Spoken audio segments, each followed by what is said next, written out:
Hi అండి, welcome back to my channel. నార్మల్గా మనం స్కూల్లో జాయిన్ చేయాలంటే చాలా ఖర్చుతో కూడుకున్న పని. అది ప్రైవేట్ స్కూల్లో అయితే ఇంక చెప్పక్కర్లేదు. ఫీజులు అయితే చాలా ఎక్కువగా ఉంటాయి.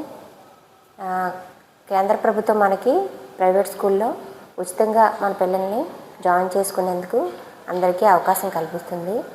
ఈ రూల్ ప్రకారం ప్రతి ప్రైవేట్ స్కూల్లో 25% సీట్లని పేదవాళ్ళకి ఇవ్వాలనే రూల్ ఉందన్నమాట. దీని ప్రకారం మన పిల్లలు ఫస్ట్ స్టాండర్డ్కి వచ్చినప్పుడు మనం ఈ సీట్లకి అప్లై చేసుకోవచ్చు. ఈ విషయం ఇప్పటికే చాలామందికి తెలుసుంటుంది.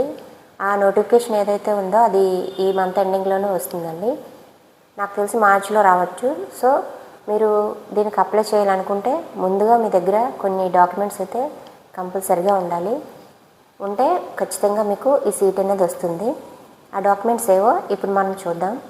ముందుగా మీ మీ మీ అందరికీ కూడా కంపల్సరీగా అంటే రేషన్ కార్డు అయితే ఉండాలండి. రేషన్ కార్డులో పిల్లలు లేకపోయినా పర్వాలేదు, ఉన్నా పర్వాలేదు. రేషన్ కార్డు అయితే మదర్ది ఫాదర్ది కంపల్సరీగా రేషన్ కార్డు ఉండాలి. అలాగే మీరు అప్లై చేసే పాప లేదా బాబు యొక్క ఆధార్ కార్డు ఉంటుంది కదండి, అది అప్డేట్ చేయించి ఉండాలి. ఎందుకంటే మనం చిన్నప్పుడు చేయించేటప్పుడు పిల్లలకి కొన్ని మిస్టేక్స్ ఉంటాయి అన్నమాట. ఇవేవి లేకుండా కూడా మనం ఒకసారి అప్డేట్ చేయించుకొని ఆధార్ కార్డు అనేది ఉంచుకోవాలి. అలాగే మూడోది, పిల్లలకి క్యాస్ట్ ఇన్కమ్ సర్టిఫికేట్ ఉండాలి. క్యాస్ట్ అయితే మన బాబు పేరు మీద చేయించాలి, బాబు లేదా పాప పేరు మీద చేయించాలి. ఇన్కమ్ సర్టిఫికేట్ అనేది వాళ్ళు చిన్నపిల్లలు కాబట్టి వాళ్ళకు ఉన్నది కాబట్టి ఫాదర్ నేమ్తో ఇన్కమ్ సర్టిఫికేట్ అనేది చేయించి ఉంచుకోవాలి. అలాగే కంపల్సరిగా డేట్ ఆఫ్ బర్త్ సర్టిఫికేట్ అనేది ఉండాలి. ఇవన్నీ కూడా మీరు ముందుగానే సిద్ధం చేసుకొని ఉంచుకుంటే మీకు కంపల్సరిగా ఈ సీట్ అనేది వచ్చే అవకాశం అయితే ఉంటుంది. ఇప్పుడు ఈ సీటు ఎవరెవరికి వస్తుందో మనం చూద్దాం.